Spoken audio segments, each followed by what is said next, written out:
Alors pour moi, la culture du risque inclut la conscience du risque, la connaissance des risques auxquels on est exposé sur son territoire, ainsi que, en aval, la capacité à adopter un comportement permettant de réduire les risques à l'échelle individuelle, mais aussi à l'échelle collective. La culture du risque, elle inclut aussi la capacité à transmettre justement cette conscience, cette connaissance, cette compréhension à d'autres. Alors en tant que chercheuse, je travaille principalement avec deux catégories d'acteurs. D'une part avec le secteur privé et d'autre part avec les acteurs publics. Je suis aujourd'hui très impliquée dans l'évaluation des solutions côtières fondées sur la nature. Donc toutes ces mesures qu'on peut prendre et qui s'appuient sur la capacité des écosystèmes à s'adapter, à s'ajuster naturellement aux contraintes climatiques. Ces écosystèmes, ce sont des mangroves, ce sont des herbiers marins, ce sont des récifs coralliens ou des systèmes côtiers végétalisés. Leur capacité par exemple à atténuer les vagues de tempête ou encore à capturer et à fixer des sédiments et donc à jouer ce rôle de zone tampon, ce rôle d'amortisseur finalement de risque, rôle que l'on peut bien sûr renforcer en les protégeant mieux, en les restaurant, dans certains cas en les recréant quand ils ont disparu sous l'effet des politiques d'aménagement.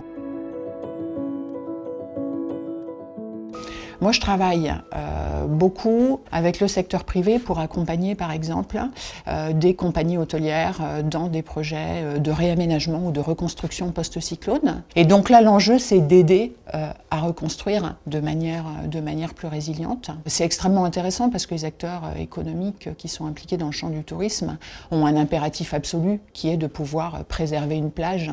Et donc, ça ouvre finalement une porte sur ces fameuses solutions fondées sur la nature qu'on a un peu du mal à installer dans le paysage de la gestion du littoral. La recherche, en fait, telle qu'on la pratiquait, j'ai envie de dire, il y a une vingtaine d'années, c'était vraiment de l'amélioration de la connaissance.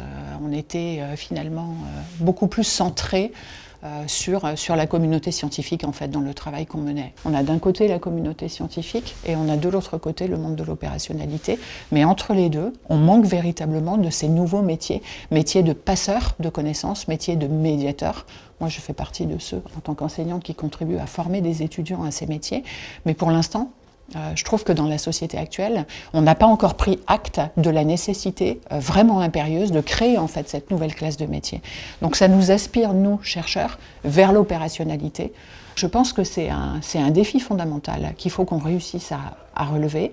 Si on veut d'une part favoriser l'implication de la jeunesse dans la prise en charge des réponses en fait aux questions climat, on a besoin d'impliquer les jeunes là-dedans. Et ça permettra aussi, à mon sens, d'accélérer le processus de transfert de la connaissance vers les acteurs publics et privés qui ont quand même d'énormes difficultés à s'en emparer. Aujourd'hui, on vit dans un monde dans lequel on a un énorme déficit d'adaptation, ce qui veut dire qu'on est en retard en fait dans la mise en œuvre des politiques d'adaptation.